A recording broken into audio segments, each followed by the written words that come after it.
أنا سعيدة جدا يا فندم باللقاء، خصوصا في الفترة اللي احنا دلوقتي يمكن بعد الانتخابات وفي نظرة للعرب يمكن سلبية، ولكن النهارده تغطيتنا للحفلة ديت بتدي صورة مختلفة وانطباع إيجابي عن أهمية العرب ومساعدتهم ومشاركتهم وتواجدهم هنا بشكل فعال في المجتمع الأمريكي.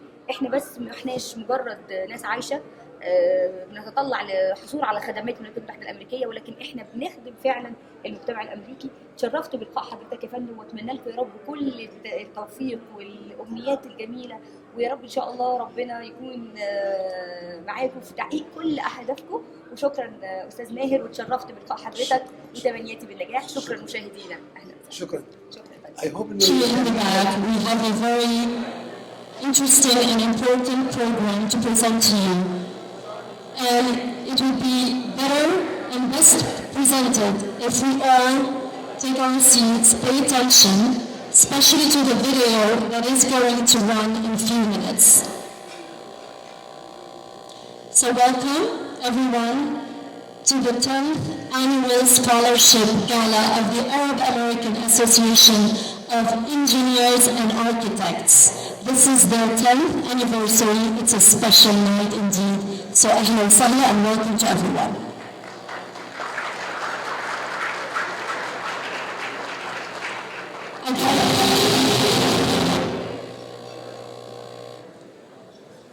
Someone is very happy and is ready to start partying, but not yet. There will be dance, there will be music, and music is always present, especially with Maurice Rashid, beautiful playing and music in the reception area. But right now, I'd like to start the night with a video introducing Arab American Association of Engineers and Architects, and I'd like to ask the Metro D to turn down the lights so we can see the projection better. So here you have the video about the Arab American Association of Engineers and Architects.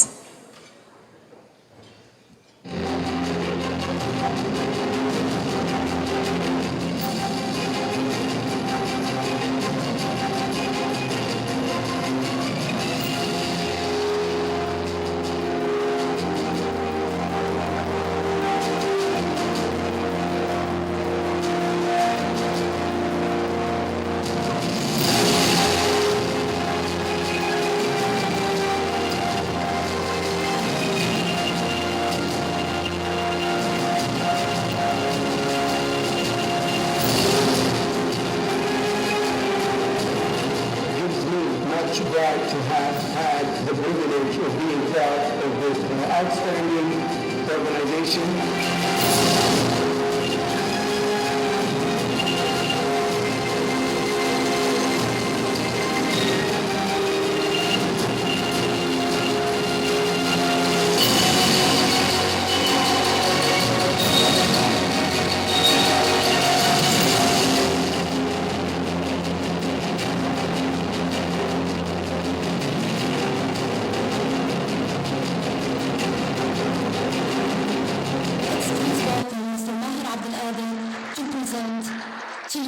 Association and the new president. Thank you. Can we have the lights on? Thank you.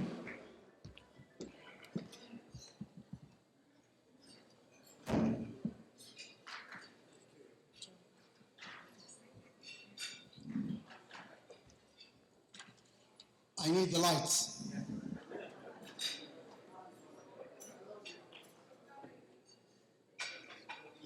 Good evening, ladies and gentlemen.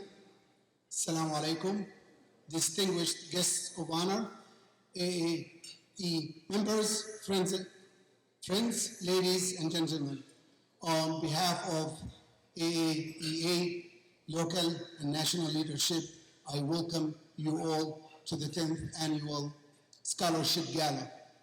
I'm going to just make two statements before I introduce the President to welcome you.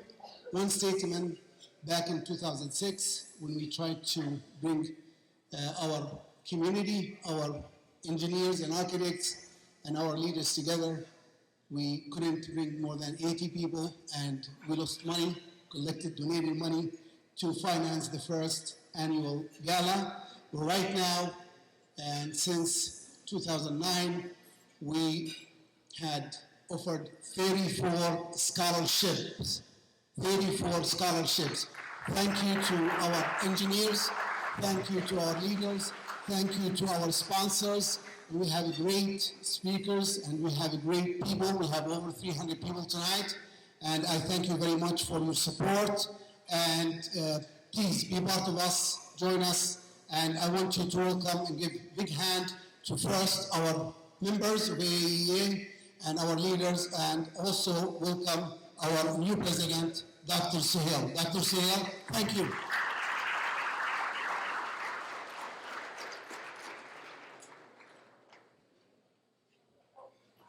Hello, engineers. So this is the peaceful transfer of power, and the Arab American Engineering Association doesn't happen very often. And, can you hear me? Yeah, I said this is the peaceful transfer of power. It took 2 minutes to transfer power in the Arab American Engineering Association.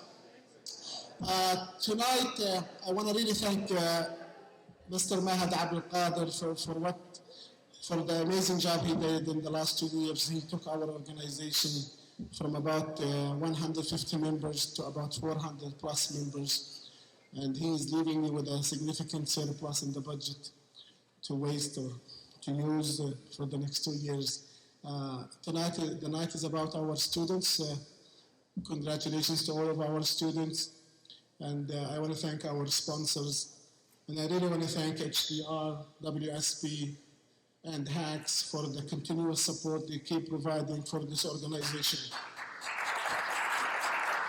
Thank you.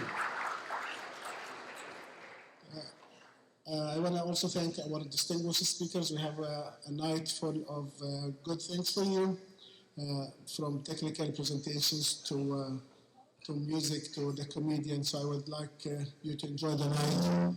And I will bring Rita here to introduce our first speaker of the night. Thank you guys, and enjoy the night.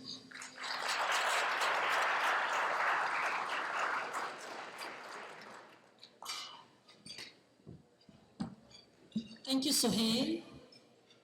And I'd like also to thank the Arab American Association of Engineers and Architects for having me for the second consecutive year, to present and MC this beautiful, beautiful gala. We are also gathered in a beautiful ballroom with a beautiful view from this side. I know everybody is looking this side, so we're trying to match the beauty from this side to the beauty in the back, where the real beautiful lights reflect on the windows. So it seems like, and it's actually a reality, we have now a new president-elect, and he promises to rebuild our crumbling infrastructure. I'm not talking politics, by the way, and you're gonna see. The most recent infrastructure report card from the American Society of Civil Engineers said we would need to spend $3.6 trillion to repair our country's crumbling roads, rails, pipes, and power grids.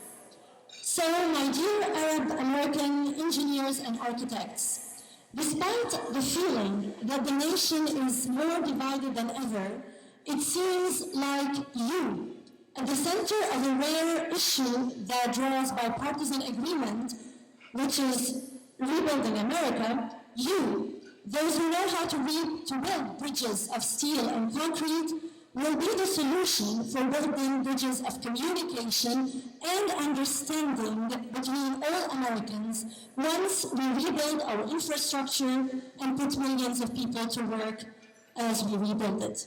So, congratulations to all of us for having great engineers, and especially Arab American engineers. Arab American Association of Engineers and Architects Tri-State area is celebrating its 10th anniversary.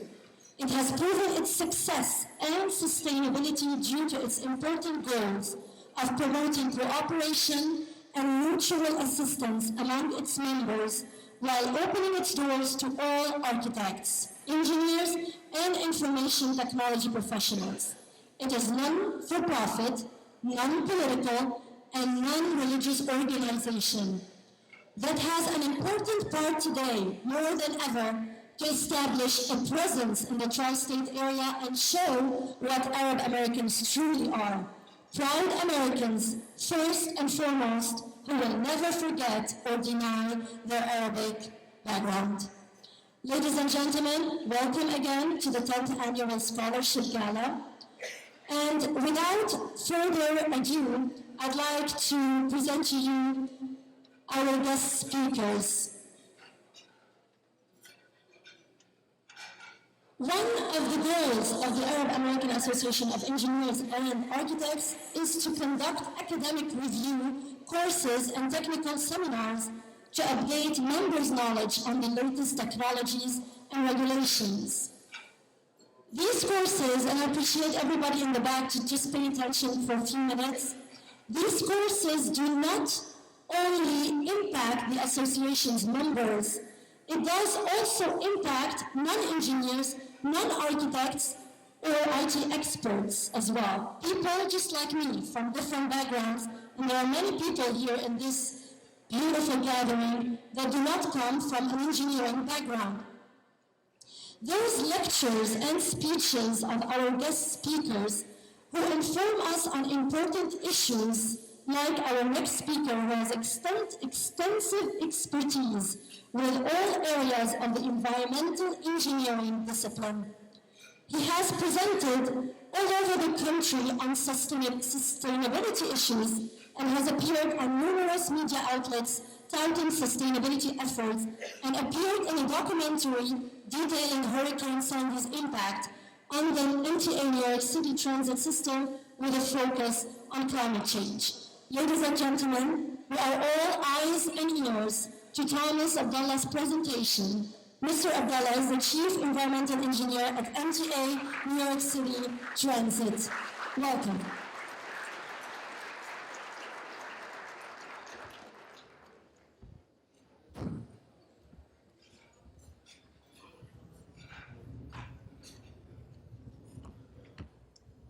Thank you very much.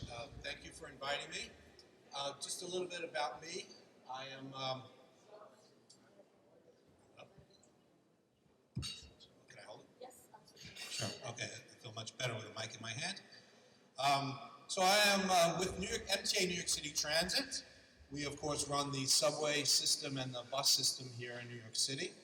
I have been with the Environmental Engineering Division since April of 1987, so therefore I will be celebrating my 30th year in the with the MTA next year. I'm originally a chemical engineer I graduated from Rutgers University. And I would like to mention that my family heritage, my grandparents on both sides were from Lebanon, from the Beirut area. And I'm very proud of that. My father was an engineer for Parsons Brinckerhoff for over 33 and a half years. And I think if there would be anybody, if he were here today, I think he would be probably as proud as anybody in the room. My mom was a teacher, just taught in the New York City system. And in addition to being an engineer with New York City Transit, I'm an adjunct professor at Columbia University in the Sustainability Management Program. Most of my responsibilities at MTA include including sustainable initiatives in our infrastructure projects. We have green roofs, we have LEED buildings, we have solar panels. We recycle over 90% of our construction and demolition debris. New York City Transit moves 6.5 million people sustainably every day, so that people can go into Manhattan and work for this very vital city we have. One thing about being in the sustainability business, since Wednesday morning, a lot of people have been asking me, are you worried about climate change? Or, are you concerned that things are going to start, going away from sustainability? And I absolutely have no concern whatsoever. And the reason is because engineers and architects, they're the ones that put the sustainability initiatives into all of our capital projects. The civil engineers who design with materials from a recycled content, architects who allow natural lighting, mechanical engineers who provide energy efficient HVAC systems, and so on and so on. As an environmental engineer, I have 80 people working for me of various engineering disciplines and even some non-engineering disciplines. So I'm not concerned at all because it is the engineering profession that has grabbed the new and advanced technologies and brought them into mainstream engineering projects. So I have absolutely no concern whatsoever. And I think if I have a message for any of the young children, or young students out there, is that continue to work hard. The only thing that happened is the challenge got harder. And that's okay, because that will make it more exciting. One of the things about my almost 30 years at MTA, New York City Transit, is not one day have I woke up in the morning thinking, oh, I gotta go to work today. I look forward to it. I think the best thing that you can accomplish in life is to have a job or a career that you look forward to and that you can be yourself. And I wish that for anyone. And as part of my job in being an engineer and a professor, my job is to pass on my knowledge to the next generation so that they can pass it on to the next generation. So I'm very proud to be here. Thank you to the Arab American Engineers and Architects Association, or did I get that mixed up? I think, but anyway, AAAEA, okay, thank you. All of the sponsors, I've worked with every single one of you. You do great work. So, and just, Mayor, thank you for inviting me. And have a very great night and enjoy the rest of the program. Thanks. I'm going to ask Mr. Abdallah to remain on stage and ask the President, Sohail Bahaisi, to step on the stage. He would like to present you an award. And congratulations. And I was right, those lectures, those speeches are very important and interesting, not only for engineers. Thank you so much, and congratulations.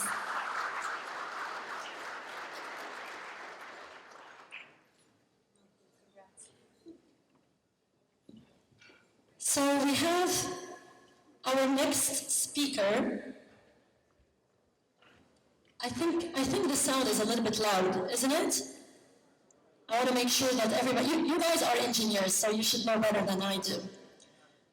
Any sound engineers, probably. You're the sound engineer here. Perfect. So our next guest speaker is the Acting Chief Engineer and Director of Major Projects for the New York State Department of Transportation. He is responsible for overseeing the design and construction of the department's $2.5 billion annual highway and bridge program. Ladies and gentlemen, let's welcome Mr. Wahid Albert. If you want to build highways and bridges, this is the way to do it.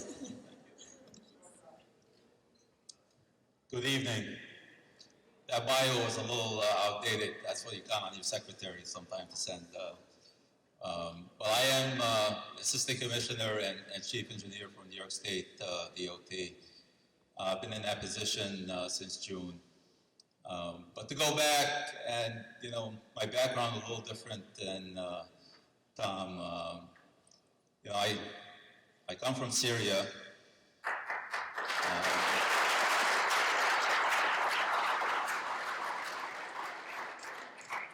Both of my parents couldn't read or write.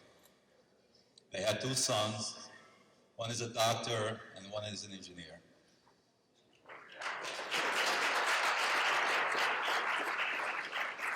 They were farmers. So I came to this country as an 18-year-old to go to college. I went to the University of Buffalo.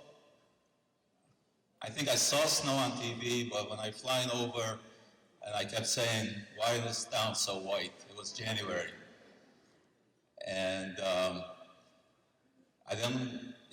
had to start to learn English. I didn't speak English. But I knew one thing. I wanted to be an engineer, a civil engineer, and I wanted to succeed. And that's really was the driving force behind me coming to this country, is I wanted to be a civil engineer. I wanted to succeed. I remember my mother giving me $8,000 and sewed it to the inside of my shirt because she thought I'm gonna lose it. And I came to JFK with trying to catch a flight to Buffalo, New York, and I missed my flight. I didn't realize there were two airports, the flight to Buffalo from LaGuardia, which I didn't really know. But anyway, I had to spend the night in the airport and waited till the morning. Didn't sleep because I was afraid somebody's gonna take my $8,000. That's all I had for the next 4 years. And I learned English in one semester, and I got into the civil engineering department. Obviously, I didn't get a lot of A's. I got some B's. I got a lot of C's. It was a D or two in there. This is really a message for the young people that if you have the drive, you can just keep going. Don't get discouraged. Not everybody gets A's like Suhail. So I came out of college and I really didn't know where to find a job. I went back to Syria to get engaged to somebody that I went to high school with. And I didn't want to lose her, even though I didn't have any money, but I figured we'll get engaged and I'll get a job in America and then we can get married. So I became a transportation construction inspector right out of college for a couple of months, and then I became a junior engineer with New York State DOT. I wanted to design bridges, but at the beginning, I didn't really get in to the structure office. I got into the highway side of the house. But that's okay. I was designing roadways for 5, 6 years, but my goal was to go to the bridge office, which I did. I was a PE at that time, and I designed my first bridge in the late 80s, and that's really the beginning of a really strong career at DOT, because that was really my love, is bridges. But a couple of months later, I went down, I got married, and she's been my wife for 32 years. This past Friday, we have 3 beautiful children. 2 boys, 29, 27, and my daughter is 24. They're all college graduates, and they all have their jobs. And the middle one is a civil engineer, PE, specializing in bridges.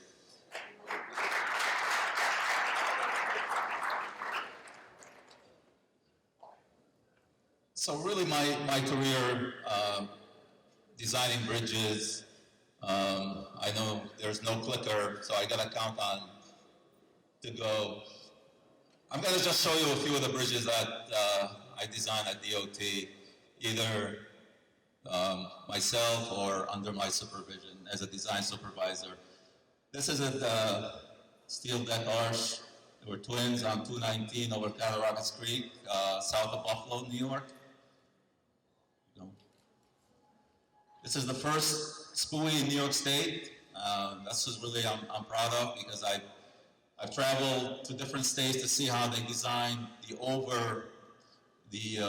highway SPUIs and learn what not to do. And this one is just north of Albany, Route 7 over I-87, and this is the first and the only SPUI in New York State where the single point interchange is up on top on the bridge. Keep going. I was the design supervisor on Prospect Mountain Interchange, just outside of Binghamton. Many long, curved steel structures with high piers, complicated area. And this is all, by the way, just our in-house design at New York State DOT. I love the consulting world, but we do have in-house design for the young engineers if you ever want a job. When I-35 in Minnesota truss collapsed in 2007, I took the lead in developing some analysis tools to how to design and analyze vessel plates in New York.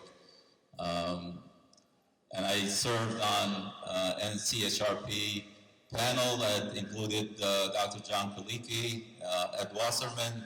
For the people in the business, may know who these people are. This is the bridge, the truss when on the ground. This is where we went to Turner Fairbanks Research Center outside of Washington. But really and designing bridges is you know, it's something that's very important, and we think we're successful at it. But in order for the bosses to see you, you really need to perform in emergencies at the state government. So this is really the beginning of what I thought my career started taking off. During, bad news, Irene, hurricane, and Lee, we were able to design 2 bridges that collapsed, that went from NIS, when we visited the site on August 31st, 2011, to brand new bridge, October 20th. If you do the math, that's design and construction, in about 6-7 weeks. Keep going. That was the other bridge that collapsed, partially collapsed, and same August 20. And this is really innovation, The bridge fell down. We needed to put a bridge up that was over just about 100 foot. We had the old Inverset system that were removed from a bridge in Saratoga area, 9P over I-87, and they were sitting in the yard doing nothing. And I knew of them, and we went, we cleaned them up, we painted them, and we made a bridge out of them. And that was also in about 6 weeks, period. We built an abutment, and really the superstructure is a recycled Inverset that were just sitting in the yard doing nothing. First design build in New York State was also a product of that same storm, the replacement of Route 42 over the West Scale in Greene County, south of Albany. And the same thing, I like first. I've done a lot of firsts at New York State DOT. I'm always thinking outside the box, and that's really for you engineers, young engineers. I've been accused of having no box. But you really should be thinking outside the box. Don't just look at the standards and follow, especially if you're an owner. I know consultants sometimes are bound by the owner, what they need to do, but always think outside the box. And examples of what I've done. This is really the one that kind of spiked my career. I was put in charge of a $1.2 billion program called New York Works. Governor Cuomo wanted to put something together to create jobs. We were challenged toward the end of 2011, and he wanted all the work to be out by the summertime. So we were able to put out 112 bridge deck replacement projects, complete from scoping to construction between January of 2012 and May of 2012. So we met that challenge. There were scatters throughout the state. Those were the design-build bridges, and those were the design-bid-build bridges. Also, as part of that program, we came up with the first ultra-high-performance concrete link slab in the U.S. It's a bridge outside west of Binghamton. Two simple span curved structure. We replaced the deck, and instead of putting back a joint, we came up with an 18-inch wide ultra-high performance concrete joint that acted that way, and the bridge is continuous for life load, and we don't have a joint. And that was the first one that was done in the country. And it looks like that now. You can't tell. One of the 16 decks we built as accelerated construction. This is one that we built in the weekend. We closed on a Friday night and we opened some Monday morning before rush hour. And I also utilize ultra-high performance concrete for the joints. And this is what we looked like late Sunday, midday Sunday. And putting the ultra-high performance concrete in the joints to tie the precast panels. And that's what the bridge looked like on Monday morning. And that's me there on the left. Supervised construction too. In addition to doing the design, I supervised all construction for 112 bridges. And this is really was the highlight of the last 3 years. Critical bridges over water. It was a $580 million that were funded by FEMA to replace bridges that are critical to the critical to the roadways. To make, FEMA decided that they would fund to replace bridges before they fall down, which usually they react to emergencies. But if you can prove that those bridges are critical and it's susceptible to collapse during storms, they gave us money to do that. And we did 105 bridges throughout the state. They were all replacement bridges. And really the acceleration of it, we started it in October 2013. And we needed to finish design approval documents April 15, 2014, which is about 6 months, 105 bridges, and we submitted the applications with the design reports. We had to do everything from soil borings all the way to the FEMA funding application, and we got a lot of consultant help, in addition to in-house staff, we had a lot of consultant help with these. And we were surveying in the middle of the winter. It was a very challenging design reports were the simplified kind for bridge replacement. And by the way, we're trying to make that as standards right now for New York State DOT. Bridge replacement will soon follow the simplified process. 68 of those bridges completed. Keep going. These are pictures of completed bridges or bridges in construction. They're all different kinds throughout the state. So that takes me to what are we doing at DOT right now? Kind of quick. We have a governor budget that $100 billion for infrastructure investments. It's about $21 billion over 5-year plan. We have $1.8 billion in new state and federal construction resources.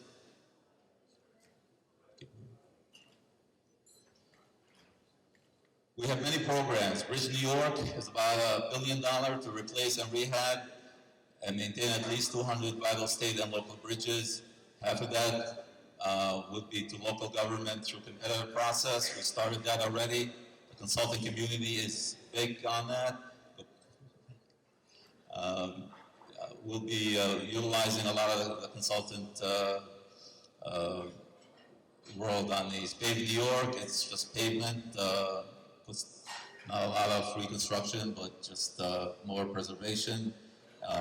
We have $500 million for extreme weather infrastructure hardening, and $200 million for upstate airport economic development and revitalization. We're giving grants to airports to modernize and expand. And we already gave 2 grants to Elmira and Rochester, and we have a few more to give by the end of the year. Again, this is Bridge New York. We had application that came in for the first 2 years to spend $200 million from the locals. We got 229 bridge and 366 culvert applications. We're about done going through those, and hopefully soon we'll be awarding the projects to the counties. Obviously, the evaluation had locals, DOT, and ESD members. What we're trying to do at DOT now is really streamlining and accelerating project delivery. We've been doing that for a few years, and we're going to continue to do that. Environmental process should not take as long as it does right now. We're obviously into alternate procurement, design build as an example. Construction has to be completed quickly. It's a culture change to us, and hopefully the consulting community will help us get there. This just continuous improvement. AEIS really should not take 7 years to do. We're targeting a time frame of less than 2 years. There's a project in Buffalo we're doing that, Skajackwada, a $75 million job that we're about to be done with EIS. I-81, replacement of the big viaduct through Syracuse, that's over $1 billion project, and the EIS also about to get done, and we already did the Gateway project. Design build, obviously, best value, keep going. Schedule, etc., is very important. What's coming up right now is 3 contracts are currently under procurement, worth $195 million, and there's 3 additional potential projects that's been identified already, and they're worth about $330 million that we will be putting out soon. So that's really, I know I went over, but I have we had a long career. And what else I have? Long Island Third Track, that's a big project down here. We developed the underpasses, the 7 underpasses that were designed in my office. They were really my idea back in February, and they will be progressing toward a design build soon, and that's a big project that will be led by MTA, obviously. Have anything else? I think this is the last slide, right? So, thank you. Thank you. I'd like Dr. Sohail Bahas, please remain. Mr. Wahid Albert, please remain on stage. Please remain on stage. Dr. Sohail would like to present you a word of recognition for obviously a very impressive career. Thank you again.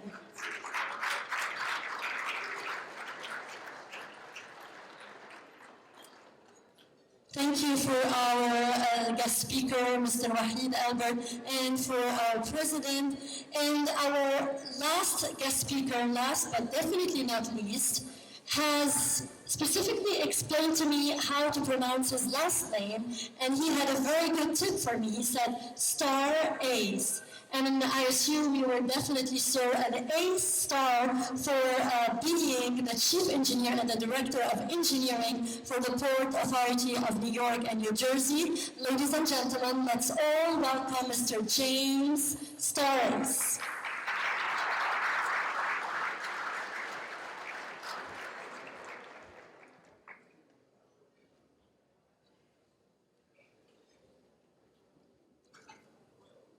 Thank you. And she said it perfectly. I want to thank the Arab American Association of Engineers and Architects for inviting me to this event. And I want to congratulate especially all the scholarship winners, and to them, and especially to the young engineers. You're our future. You're the future of this industry. Find your passion. Find what you love. And be the leaders of the future. So we need you. So I'm going to take you through a little bit of the Port Authority program as to how we're going to deal with some of the challenges. Earlier, the MC, she said $3.6 trillion that we're going to have to spend in the future to deal with a D+ rating that ASCE said the state of the infrastructure is, and that is true. So I'm going to take you through a little bit of what the Port Authority's program is. Next slide. So the first half of the last century, we had a transportation crisis in our region, in the country, but especially in our region. There were no direct rail connections between New York and New Jersey. I'd like the attention of the whole ballroom. This is very important. People, please, in the back and in the front, everybody, please, let's pay attention. Thank you. Thank you. I promise I'll be quick and get you to your dinner. So there was no direct rail links between New York and New Jersey at the beginning of the century. The beginning of the automobile industry and the airline industry required infrastructure to be built. So for 50 years, this problem existed and infrastructure had to be built to deal with it. The Port Authority was created in 1921 to deal with some of these things, at least in our region, and embarked on a construction program. And that picture on the slide shows some of the infrastructure that was built. The George Washington Bridge, the path tunnels, which were actually the Hudson-Manhattan Railroad, not built by the Port Authority, but ultimately taken over by it. The bus terminal, the original one, which was built in 1950. And the Bayonne Bridge, which was built in 1931. Next slide. So, meeting the needs of a rapidly changing world, the public used these facilities as soon as they were in service. The Holland Tunnel on the left top, the bus terminal on the right. The Holland Tunnel traffic, you see on the bottom left, not a new invention, traffic at the Holland Tunnel. It's been going on for some time. So, these are some of the things that we have to deal with now in aging infrastructure. These are structures that are 50 years old, sometimes 100 years old. So how will the Port Authority deal with these? Next slide. We have a capital plan of $27.6 billion that is being reprioritized this year.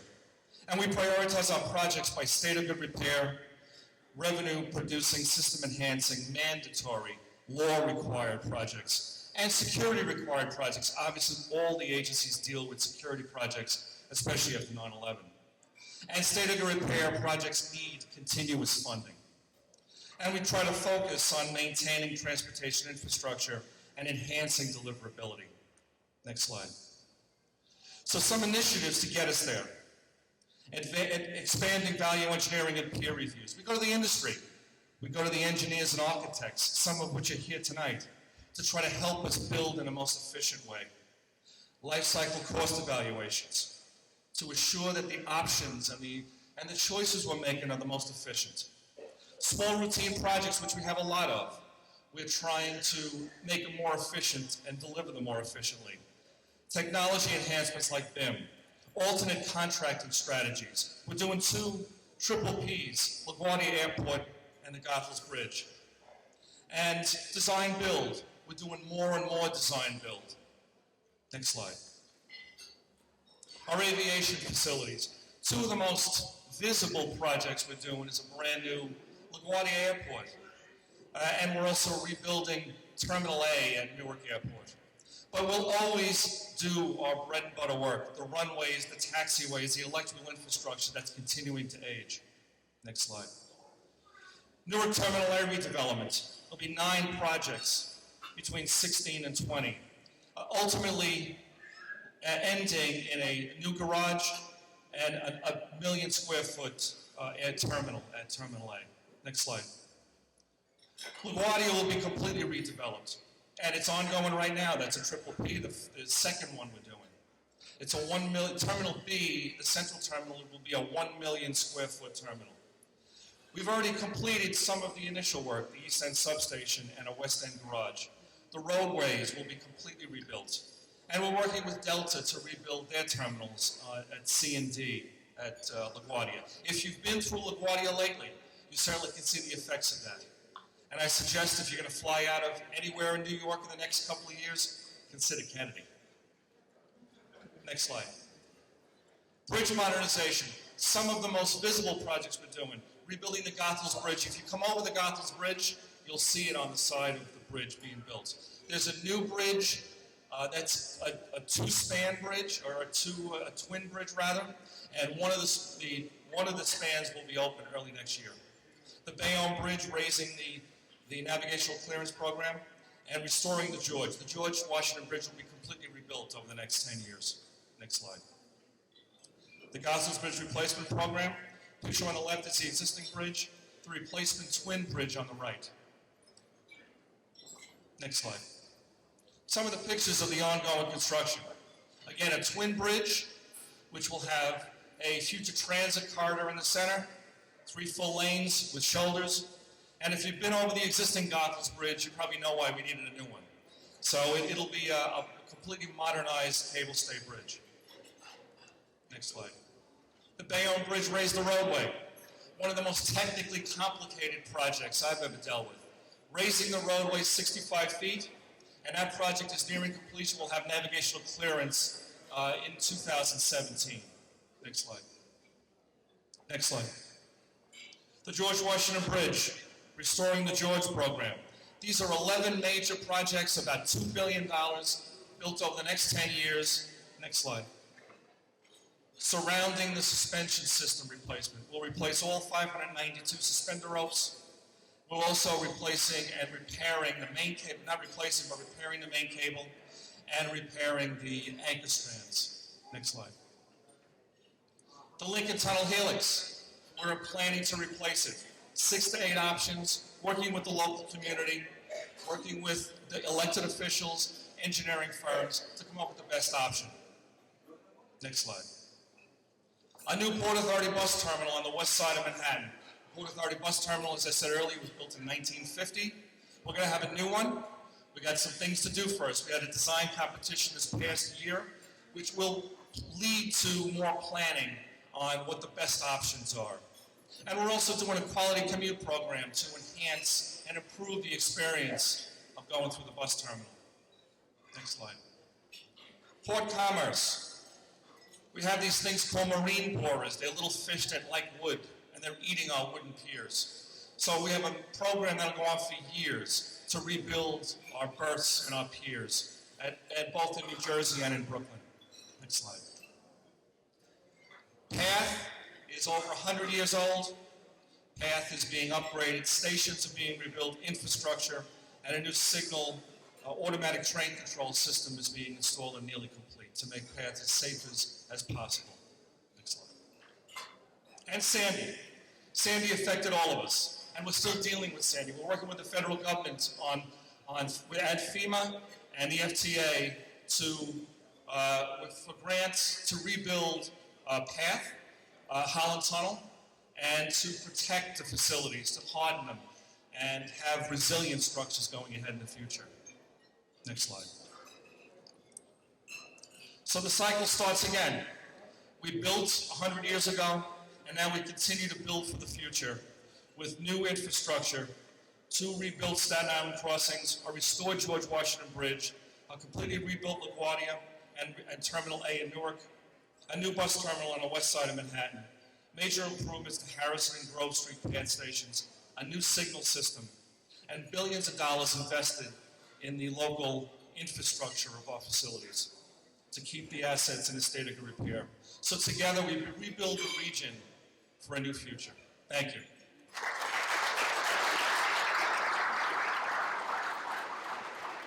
Dr. Sohail would like to present Mr. James Starries with a word of recognition and a picture. Would like to have the lights on, please. Thank you for this important, it's a cycle. 100 years ago we built, and now we're building again. Thank you for our guest speakers for the important presentations. At this point, I'd like to present to you the recipient of our honorary award. He is the Deputy Commissioner of New York State Department of Design and Construction, Mr. Eric McFarland. Thank you, first of all, for being here. We are very, very proud to have you, and we are very happy to present to you our honorary award. Let's have the lights, and let's have Mr. Eric McFarlane on stage. Mr. McFarlane from the other side.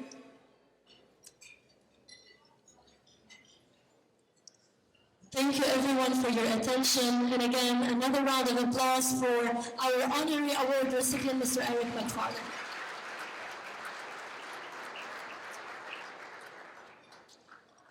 My friends and colleagues, I'm very happy to be here this evening, and I'm grateful to the Board of Trustees and Directors for this great honor. First of all, congratulations to the award recipients and their families, the scholarship recipient and their families, and also the award recipient, obviously.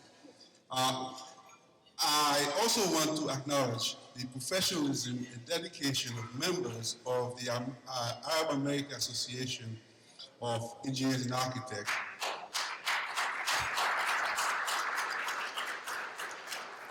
engaged in the designing, rebuilding, and improving New York City's critical municipal assets, and also for your contribution in the maintenance of the nation's most extensive network of streets and underground infrastructure in the state of good repair for the benefit of 8 million residents of New York City.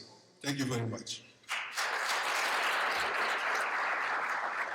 I'd like to call on Dr. Suhail to present the honorary award for Mr. Eric McFarlane. And at this point, I'd like to call on all our guest speakers, Mr. Abdullah, Mr. Wahid Albert, and Mr. Stories. You can just go in front of the podium here, there's more space. And I'd like to call on the chairman of the Board of Trustees, member of the Board of Trustees, and members of the board, executive board of directors. Please, everyone, you worked so hard, and you work so hard every year to make this organization, this association, a success, and this specific gala a success, which you do year after year. And this is the 10th year. You deserve recognition, and you deserve a big, big round of applause.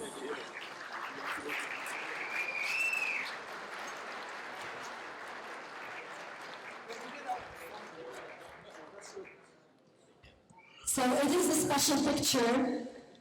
Even though it's a still picture, in the future, this picture will tell a lot of how Arab American engineers and architects are impacting all aspects of this business in the Tri-State area. 10 years of success, and hopefully 10 years and 100 years more in the future. Okay, the chairman of the Board of Trustees would like to suggest, yes, okay. So you know what, we're gonna move this, okay? Beautiful picture year after year is being added to an album of memorable moments in the history made by Arab American Association of Engineers and Architects. Ladies and gentlemen, in front of you are our guest speakers, honorary award recipients, members of the Board of Trustees, and members of the Executive Board of Directors. Congratulations to each and every one of you. Thank you, ladies and gentlemen, for everything you do for this organization. Thank you for our guest speakers. Okay, and obviously the chairman of the Board of Trustees, Mr. Maher Abdelqader, is conducting special picture op.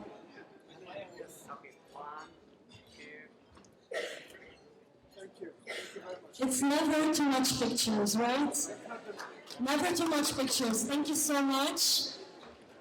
At this point, we promise you that this night is not only about bridges and tunnels, This night is also about music, comedy, dance. So while you are enjoying your dinner, you will have also a performance by Freedom Dabka group. They are a group of dancers who perfection the folkloric dance of Dabke, which is very well known in the Arab world. So enjoy your dinner. I'm going to ask our esteemed cameraman and photographer just to clear the area here, because in a few minutes we're going to have the Freedom Dabka group. Bon appétit. والشباب المقبلين يتلف صاحب التبكي بالصباح بلادنا سمع صوت الشبابي والشباب يا يما عقلي بتعدى العمر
Scholarship Awards. Let's have our seats, please.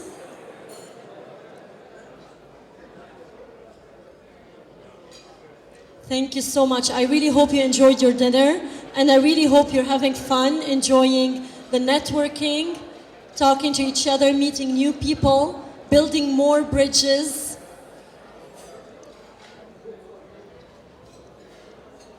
So once again, Arab American Association of Engineers and Architects is proud to grant 6 more scholarships this year to 6 recipients.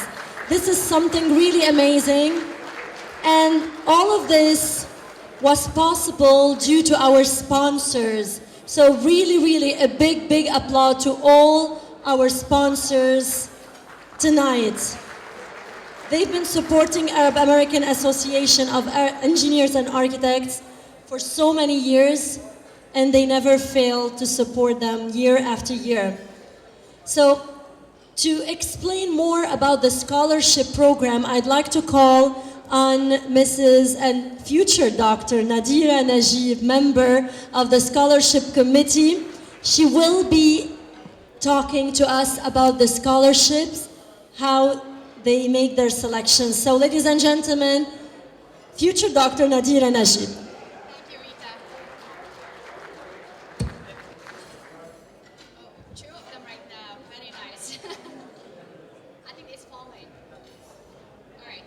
Good evening, everyone. How are you? I hope all of you are having a good evening. I have an echo. Okay, I'll hold it. Good evening, everyone. Are you having a good time right now? Are you enjoying your dinner? Very well. Up. You can hear it. Thank you, Jasmine. Just some words about the scholarship program that we have at the AAAEA, and just a little bit about like the history of it, and then we'll proceed with giving the certificates to our recipients. So, since its creation in 2009, the AAEA has awarded scholarships to more than 28 recipients, and this year we are having 6 more that they're going to be receiving their certificates just in a few moments. This scholarship program has been possible because of the generosity of our sponsors. For all these years, they've been giving us and supporting us throughout all these years, and we couldn't make it without them. So the AAA has been awarding scholarships programs to multiple students from different backgrounds and different disciplines. And these students, they've been pursuing their degrees either in bachelor's degrees or master's degrees or even PhD degrees. And I am one of them. In 2012, I was fortunate enough to get a scholarship program. And right now I am a member of this scholarship committee, so you can see the progression, and I'm trying to finish my PhD. The scholarship program is really an opportunity for the students to motivate them a little bit, and in pursuing their careers, and it gives them like a push up a little bit while they are doing their bachelor's degrees or their master's degrees and their PhDs. And we have different disciplines that can be engineering, computer science, architecture, and so on. And without further ado, so we have tonight 6 recipients of the scholarship program, and they are either doing their bachelor's degrees or master's degrees or PhD degrees. I think there are 2 recipients in the PhD program. So congratulations to all of you, the recipients of this 2016 Gala Scholarship Program. And we wish you all the best of luck and a good continuation in your professional life. Thank you.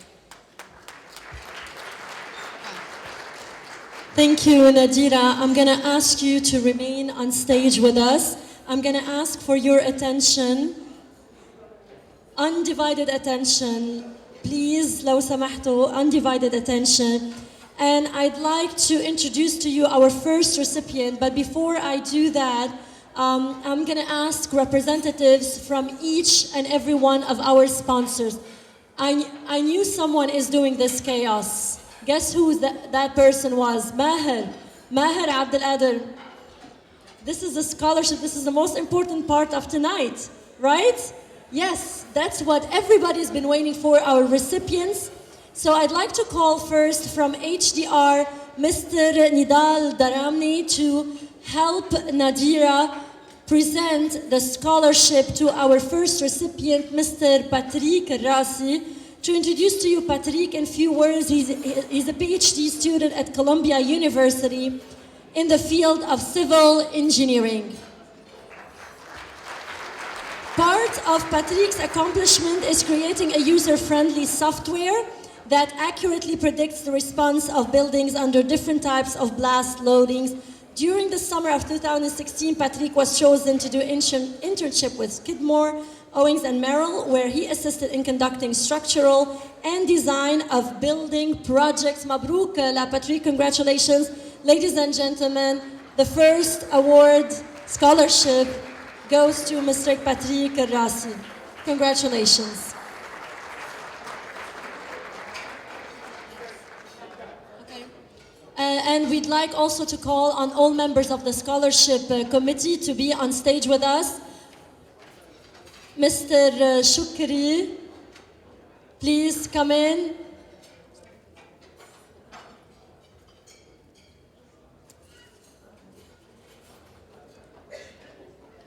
Again, Nadira Najib is a great example of how the scholarship program happens and works at the Arab American Association of Engineers and Architects. She herself was a recipient and now she's giving back to the association. Thank you so much for everyone. Patrick, again, Mabrouk, keep up the good work. Our second recipient, I'd like to call on Mr. Hisham Qutbi from HACS. Mr. Hisham Qutbi from HACS, one of our sponsors, obviously. Thank you again for all the sponsors, and he will be presenting the scholarship for Talib Al-Dhaynat. Talib is currently a master's degree student at the University of Bridgeport in the field of electrical engineering. He is a member. Talib, please. Congratulations, round of applause. Talib is a member of Phi Kappa Phi Honor Society and the Global Institute of Electrical Engineering. He has also his own YouTube channel where he conducts lectures to help engineering students.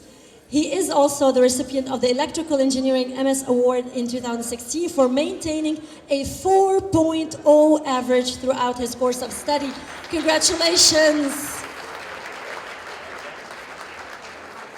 Mabrouk la Talib. Our third recipient of the night is Patricio Javier Flores, and we would love to ask Dr.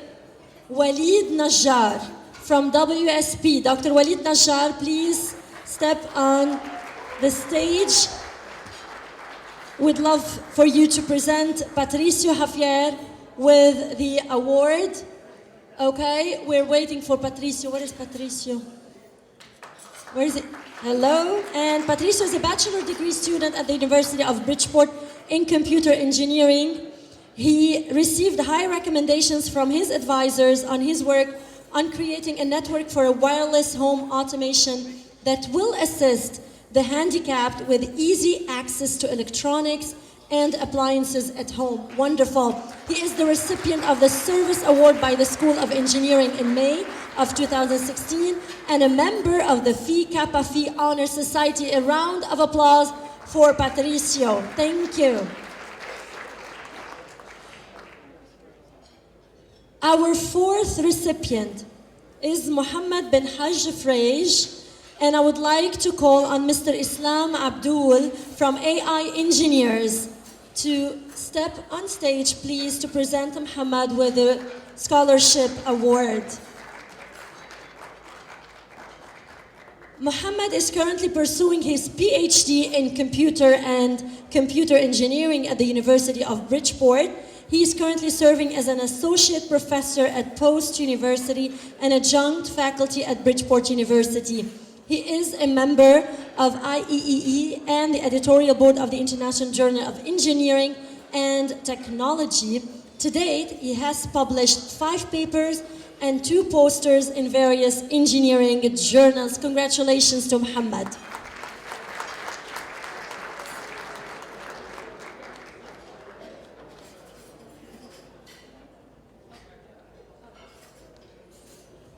Mabrouk, congratulations again to Mohammed bin Hajj Frege. Our next recipient is, and please forgive me if I mispronounce your name, Shiam Kumar Parikh. Did I pronounce your name right? Did I pronounce your name right? Yes? Congratulations. And I'd like to call on Mr. Abed Ghouli from Concordia, another sponsor, to be on stage with us and offer the scholarship to Mr. Parikh. Mr. Parikh is a master's degree student at the University of Bridgeport in electrical engineering with 4.0 average. Yes, this is really impressive. He worked directly with the chair of electrical engineering at the university on various projects such as designing network topology, having LAN and WAN redundancy. And here you can see how far I am from all these. Yeah? And he was also involved with community service organizations that worked on feeding starving people in India. Again, congratulations to our 5th recipient. And last but not least, I'd like to call on Dr. Suhail Al-Bahaisi he's the president, obviously, of our organizations, and he's also representing Jacobs as a sponsor for the scholarships and for the event. And the recipient of the 6th scholarship is Miss Nahla Ali. Congratulations to Nahla. She's a bachelor degree student at City College in the field of civil engineering. She received an exceptional recommendation on her academic achievements. For her exceptional work, she is the recipient of various awards, such as the Society of American Military Engineers Awards in 2015, Dr. Daniel Decker Scholarship in 2016, and the prestigious Eisenhower Scholarship from the Federal Highway Administration for her work on a New Jersey Transit Research Project. She is also a member of the American Society of Civil Engineers, CCNY chapter. Congratulations to Nahla. Please, we'd love for all the scholarship recipients, for members of the scholarship committee, president of the Arab American Associations of Engineers, our representative from all our sponsors, to please gather, the chairman of the board of trustees, our guest speakers, whoever would love to take a picture, please step in for a picture. Some of you would need to be on stage. That way the picture would be in better staged, actually. Very good.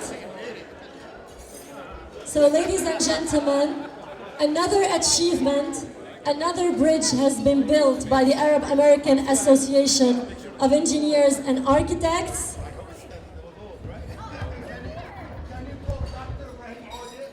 Dr. Ibrahim Aoudi from Columbia University. Obviously, Dr. Aoudi is here with us tonight. He is the Dean of Engineering at Columbia University, member of the Arab American Association of Engineers. He is member of the Board of Directors. Am I correct, Doctor? Yes? Ladies and gentlemen, in front of you is one of the most memorable pictures. And please, let's take pictures, all of us. And actually, let's give a big round of applause for the achievement of the Arab American Association of Engineers and Architects.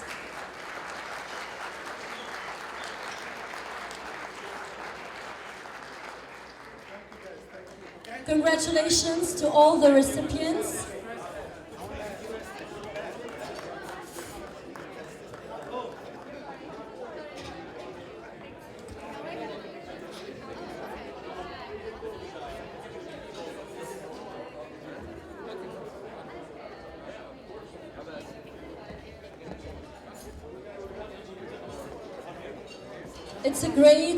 It's a great organization.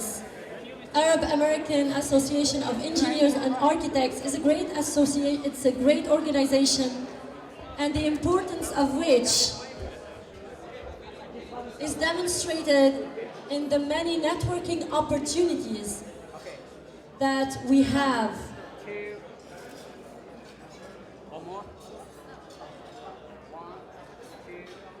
Congratulations again to our scholarship recipients this year.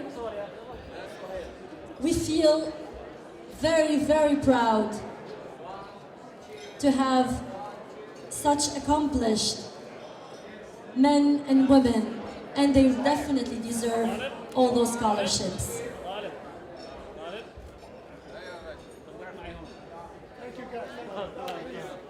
Alif Mabruk.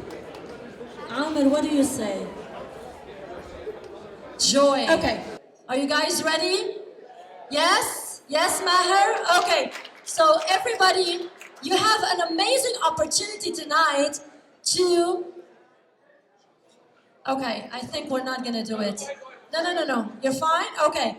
So, you guys, we have an amazing opportunity tonight to participate with the person who had headlined packed houses at New York City's world-famous Carnegie Hall and the John F. Kennedy Center for the Performing Arts in Washington, D.C. Comedian, stand-up comedian, Maher Zahar is with us tonight. Let's say hi. All right, thank you, Rita. Good evening. Good evening, I said. Okay, everybody sit down. Sit down. Sit down, ma'am.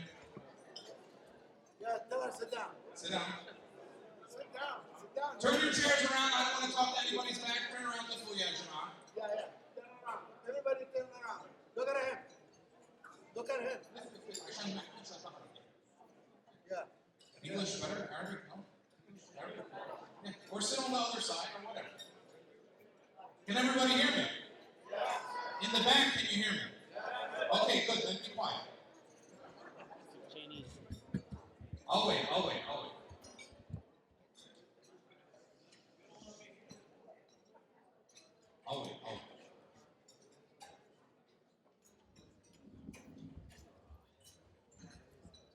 All right, let's try again. Good evening. Mazraa Al Khair.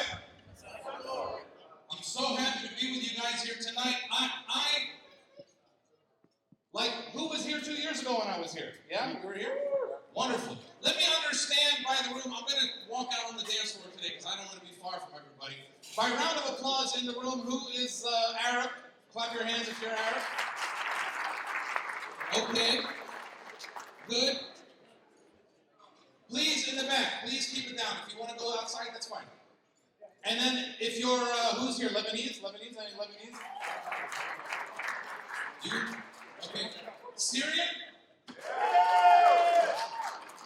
Engineers, not doctors? Okay. Okay. All right, Jordanians? Really? Like real Jordanians?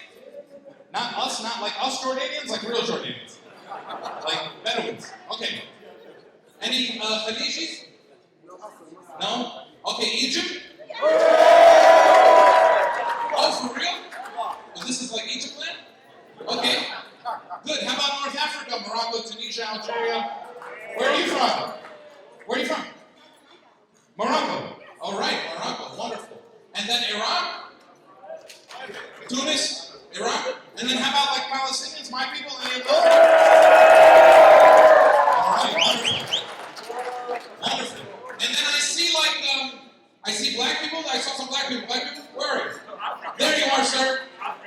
You're African? Oh, African, not black? There's a difference? We're Americans. We're very stupid. We don't understand. Okay, good. Any Latinos?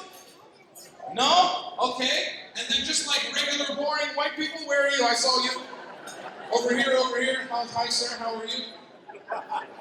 Good. Well, welcome to our party. Well, listen, I just want to say this.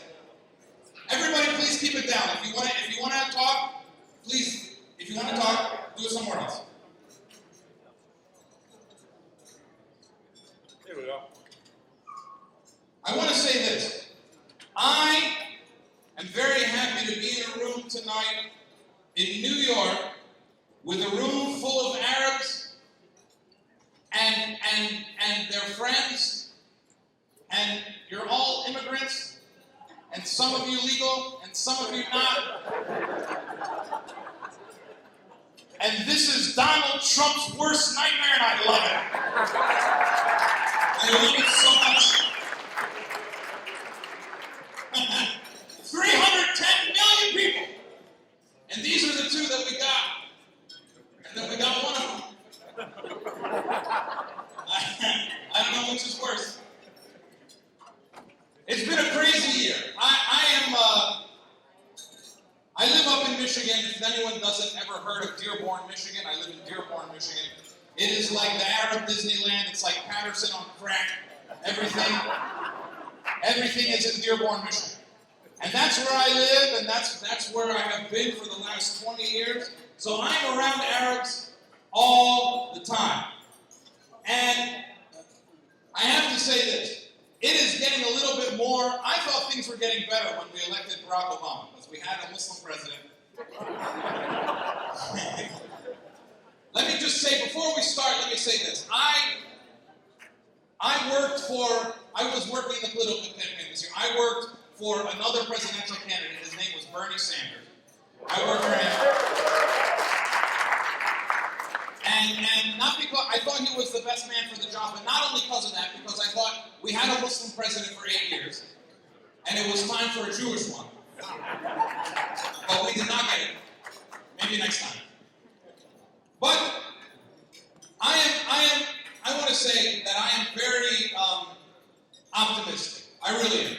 I think this is going to be a chance for everybody to come together. And we are now in this room, and I want to say something about being in this room full of engineers. For those of you who don't know much about the Arab culture, this is a room, what's your name, sir?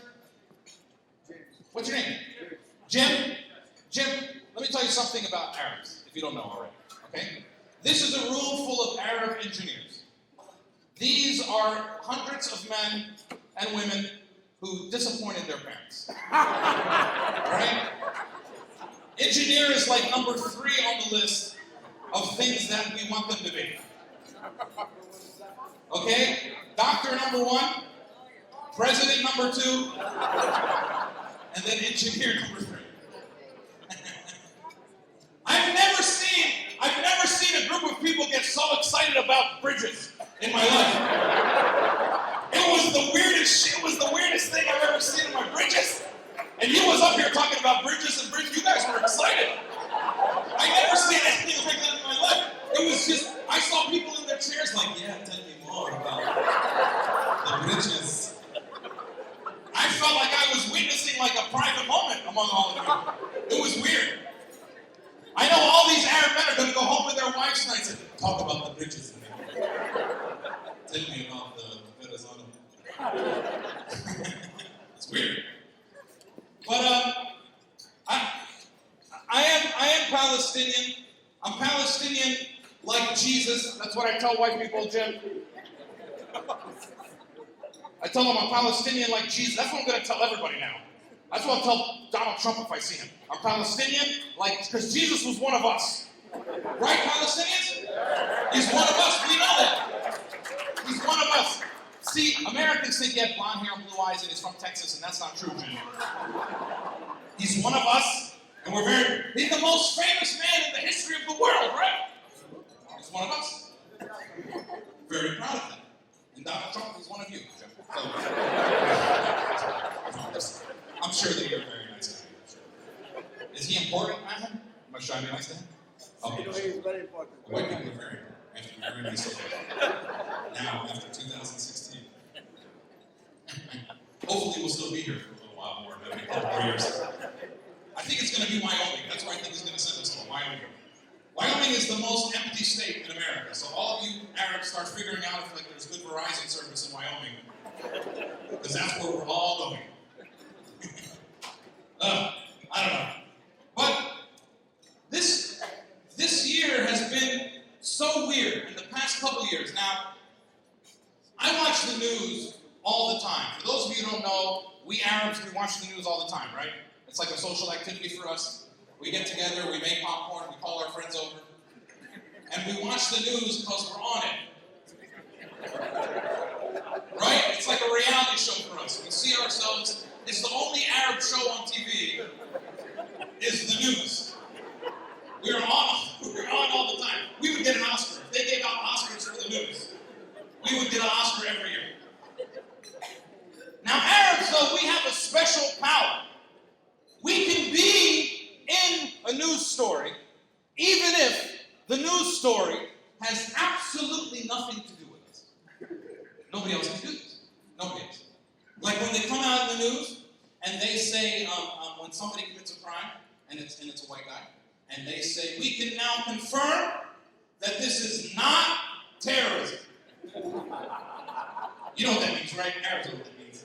We hear the news with a little different ear than everybody else. We know that, Jim, you know what that means. You know not terrorism means, right, Jim? You know what it means, right? You know what it means. It means not us. That's what it means. All right? It means not us. Because when it's not us, see, when it's a white guy, they have a different word that they use for him, right? Disturbed, deranged, delusional, and depressed. that German guy that flew the plane into the side of a mountain in France and killed 200 people on the plane? Remember that guy? Right. And CNN talked to me for 2 weeks about depression. I've never seen anything like that in my life. See, we're in the news all the time. I was watching the news a couple years ago, and there was a girl from New York won Miss America. You guys remember a girl from New York won Miss America? Her name was Nina, and she's Indian. She's Indian, like from India. Okay? And she won Miss America. And when she won Miss America, everybody on Twitter went crazy. Hey, look, an Arab wins Miss America. Hey, look, a Muslim wins Miss America. And the next morning, CNN got up early in the morning, first thing in the morning, they said, hey, everybody, Nina is Hindu, she's Indian, she's not Arab, she's not Muslim, it's okay. See, that's how they talk about us on the news. So I watch the news all the time. And it is scary. It is scary. And we have to explain our culture to people as Arabs. And to our parents, we have to try to explain American culture. It's very difficult.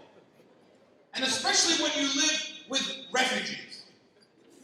The problem with refugees, there is a problem with refugees, Jim. Let me tell you what the problem is. They're too successful.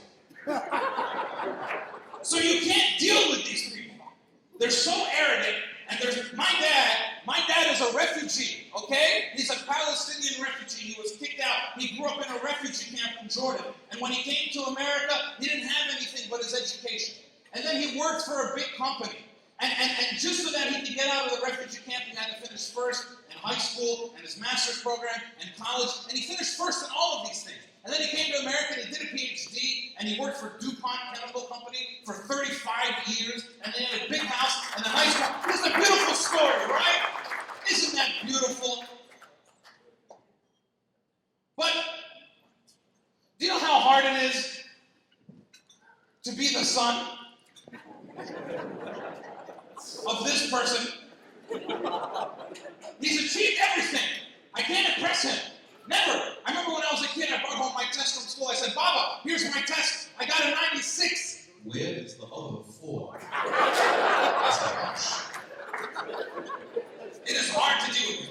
And my dad is a very smart man. Does anybody here, I know you guys are engineers and some of you are architects, does anybody here have a patent? Nobody? You have a patent, sir? How many? 4? Mike? I'm sure that you're a very smart man. My dad has 40 patents. A smart guy, right? He's Lebanese? Okay, that's fine. We love everybody. We're not going to talk about Lebanese people tonight. My dad has, what's your name, sir? Farouk. It's a strong Arabic name. Farouk, my dad has 40 patents. He's a smart guy, my dad. But see, he lives in America, which is the dumbest country in the world.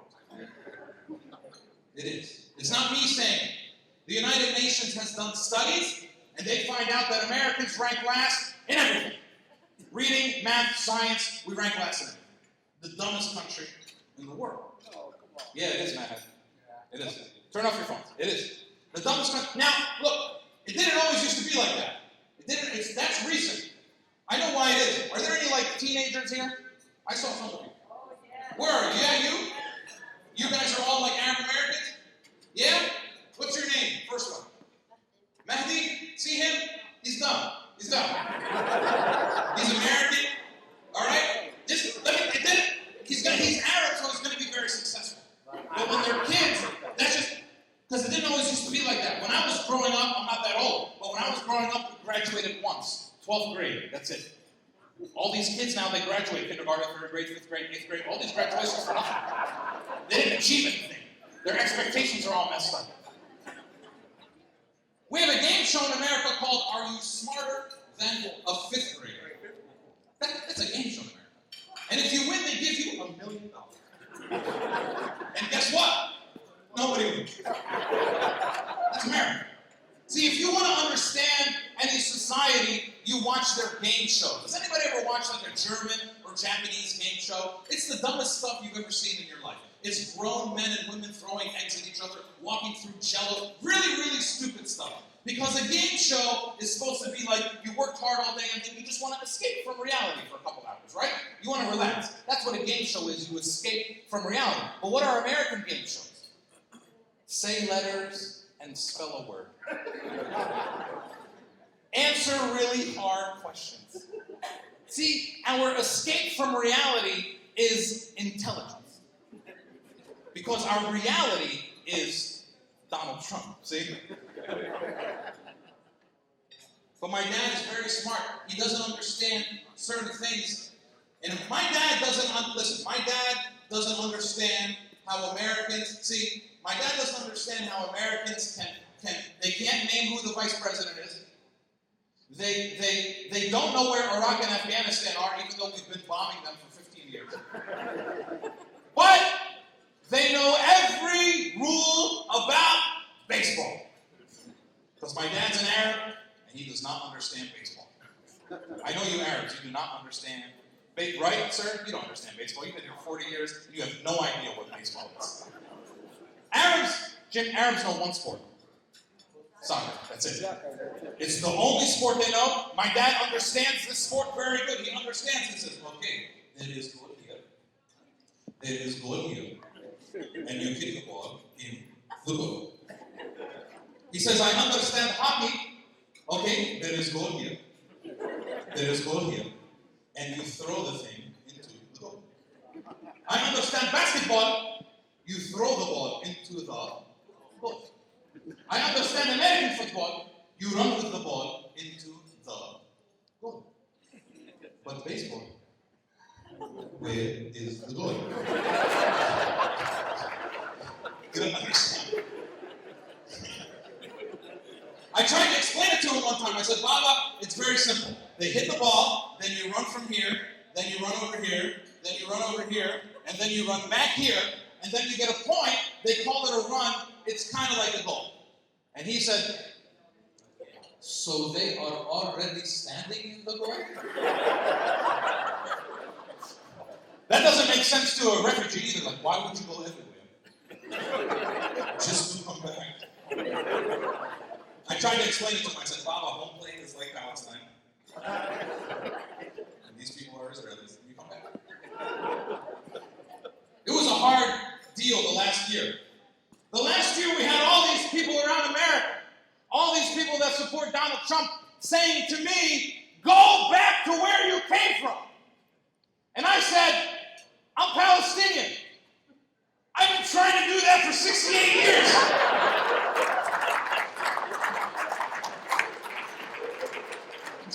So maybe he'll send us, I don't know. Where do you deport Palestinians to? You don't know where. I don't know. Patterson, maybe. It has been a weird year. And we have to explain our culture to people. See, we have weird things in our culture. The way we do business, it's just weird. Nobody else understands it. We have this thing in our culture. See, we have this thing. Let me borrow this chair for a second. We have a few things in our culture. We have, when people come over our house, Jim, we act weird, okay? We act in a different way than like regular American white people act. We have this thing in our culture called start leaving. Okay, let me explain to you what this is, okay? So what happens is, all the men are sitting in this room in an Arabic house that we call the salon. This is a room that's covered in plastic. It looks like a crime is about to happen. It's like a mafia room. All the men are sitting in this room. Now, then they're all sitting there, it's kind of time to leave. And then one of the wives pokes her head in, looks at her husband and says, Habibi, I think we should start leaving. Okay? Because in our culture, you don't just leave. It's a process, right? It takes about an hour. And you want to be first. You don't want to be last. So you're going to be stuck for a long time. So start leaving. then she leaves, and then about a half hour later, she sends in her little, like, 5-year-old son, and he comes and talks to the dad, and he says, Papa, Mama says that she's ready to go. And he says, okay, go tell her another thing. He's like the UN ambassador. He goes back and forth. And then they leave. Start leaving. Okay, Jim? See, white people don't do that. Arabs, you don't know that. White people, they want to get up, they want to leave. They want to get up, they don't leave. They don't start leaving. They get up, they go, they say bye, and they leave. And they don't understand our customs either. Like I remember, see, also when we want to tell people to leave, we don't tell people to leave, we tell them to stay. Which is confusing. Especially confusing to white people, they don't understand this. I remember when we were kids, my dad invited our white neighbor over to the house. And the white guy was sitting down in the salon.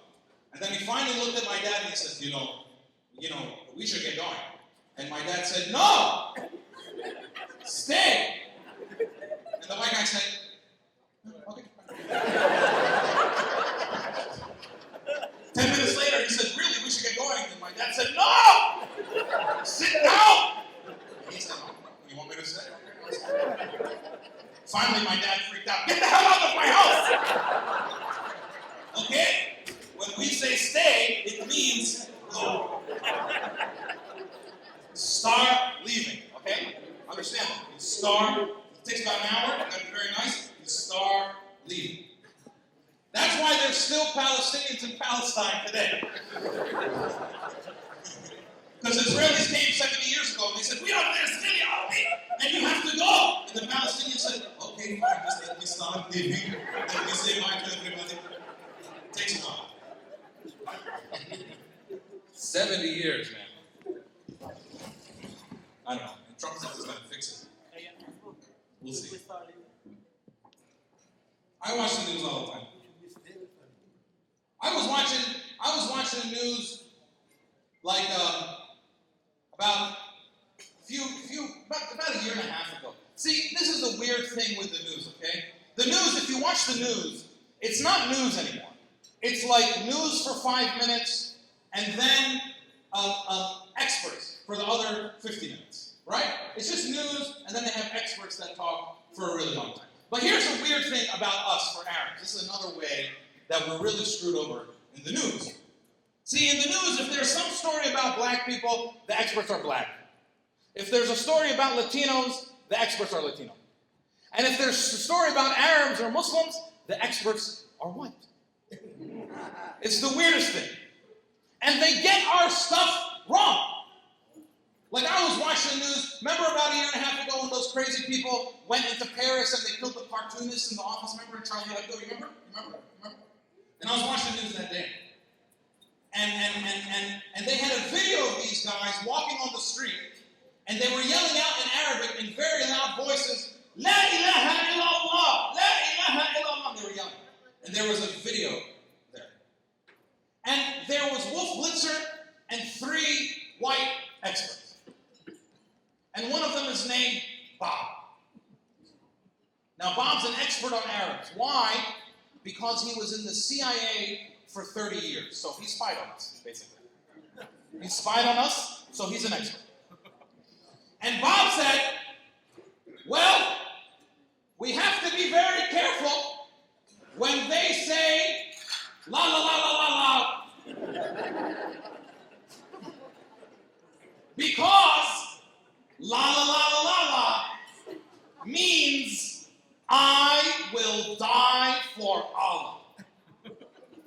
That's what he said on the news. Now, Jim, La ilaha illallah does not mean I will die for Allah. Okay? It means there's no God but God. It's really just a way of saying, oh my God. Arabs say it all the time, okay? It doesn't have the word I, or will, or die, or will die, or I will die. No combination of these words at all exists. Arabs, we say it all the time, right? We say it all the time, right? Like if the weather's beautiful one day, you wake up and you see the weather's beautiful, you might say, right? Right? If you were in your car and you were driving and you almost got into an accident, but you escaped at the last minute, you might say, La ilaha illallah, right? Right? For all you men, if you're walking with your friends and you see a very beautiful woman in a bikini walk by, you might Okay? Terrorism is like the least used purpose for that word. We say it all the time. But they get our stuff wrong. And they treat us different on the news. Like there was the Boston Marathon. Remember the Boston Marathon bombers? Now they were white, but they were Muslim. And when you're Muslim, you're not white. Remember, they didn't call them disturbed, deranged, delusional, or depressed. Remember they went to they're from Chechnya. Remember CNN went to Chechnya and they talked to their old cousins. These guys had lived in America for like 20 years. But they went to Chechnya and they put that map of Chechnya on the ground. Remember, they started walking around it on CNN all weekend. Remember? And these guys are from Chechnya. Do you know where Chechnya is? It's in the Caucasus Mountains. These guys are actual Caucasians. But it didn't matter. They were one of us. See, that's how they talk about us on the news. And I remember when Barack Obama was running for president. See, we make special appearances. This whole presidential election has been about us. And there's not one of us in the presidential election. But the whole thing has been about, and it's nothing new. It's nothing new. When Barack Obama was running for president in 2008, they said, watch out for Barack Obama. He has a Palestinian friend. That's it. And Barack Obama had to come out and deny that he has a Palestinian friend. And John McCain had a town hall meeting one day, and there's a woman walked up to the microphone, and she said, I can't trust Obama. He's an Arab. And McCain grabbed the microphone from her and said, no, ma'am. He's a decent family man. Do you see? You understand? They get our stuff wrong on the news. They talk about us all the time, even if we're not there. Like, remember in New York? Remember last summer? I think it was last summer of 2015. Remember when those guys escaped from prison in upstate New York and they were in the forest for like 2 months? Remember? Do you remember? Do you remember what I'm talking about? Do you remember? And do you remember how there was that like middle-aged white woman that worked at the prison that helped them? She brought them tools and stuff to get out. You remember? Remember? She's a criminal, right? Right? She's a criminal.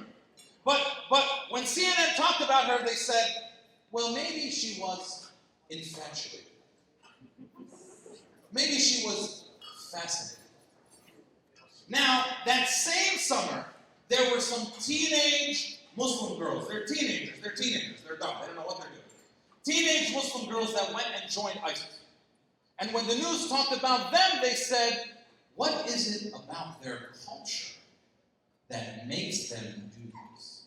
Do you see the difference? Do you see the difference? That when these teenage girls, they're teenagers, they're students, they don't know what they're doing. When they do what they do, somehow our whole culture is to blame. But when this middle-aged white woman who knows exactly what she's doing does what she does, maybe even she's not to blame. Do you see the difference? Now, I kind of understand that sort of. Like if I go out to dinner with a white girl and she won't give me a kiss at the end of the night, I totally understand. But if I go out to dinner with an Arab girl and she won't give me a kiss at the end of the night, I say, what is it about your culture that doesn't allow you to give me a kiss? And I saw them arrest a kid in Texas for a clock. Did you see this stuff? Sorry, I won't curse because the little kids over there. What's the thing he's acting to that scares me? A clock. A clock! Now let's clear up a couple things about this kid. His name is Ahmed Muhammad, which doesn't help. Especially if you live in Texas. But he had a clock. That's it. A clock. A clock, sir. A clock. They tried to convict him. They tried to say he was doing a hoax bomb crime. Now let me explain to you what that is, because I'm also a law professor in Detroit, okay? Let me explain to you what a hoax bomb crime is. A hoax bomb crime is when you hold up something that's not a bomb, all right? And you say, this is a... Jim, this is just a demonstration, okay? This is just a demonstration. Don't worry, I'm going to call anybody. This is just a demonstration. If you hold up something and you say, this is a bomb, that's a crime in America, and that should be a crime in America. Don't you agree, sir? That should be a crime. You shouldn't be able to trick people into thinking that you have a bomb. That should be a crime. But it doesn't work for little Ahmed, because little Ahmed is walking around school all day saying, this is a clock. He's just a nerd, like all of you, who likes his clock. And Fox News said, Fox News. Listen, don't watch Fox News if you don't have to, all right? I watch it for scientific purposes. But don't watch it if you don't have to. I have an uncle who he can't speak English very well. He can't say Fox News. He calls it Fuck Us News, which kind of makes sense. Fox News said, well, maybe they thought Ahmed had a bomb. Maybe they thought he had a bomb, so they had to arrest him because maybe they thought he had a bomb. But they did not think he had a bomb. I know that they didn't think he had a bomb because that's not what they do when they think you have a bomb. When they think you have a bomb, they evacuate the school, right? Right? When they think you have a bomb, they call in the bomb squad, right? Right? They don't take you down to the principal's office with your bomb to talk to the principal. It doesn't work like that, all right? All right? And listen, I'm an Arab, and I'm very familiar with bomb protocol. And that is not what they do. So maybe they treated him a little bit different. I know. Something went wrong. Tell Trump we didn't do it. I go to Palestine all the time. Has anybody here ever been to Palestine before? Yeah? I go there all the time. It's a different world over there than it is here. Like I said, the kids in America are dumb, but the kids in Palestine are smart, but in a weird way, very smart. It's very weird. Politics dominates their lives.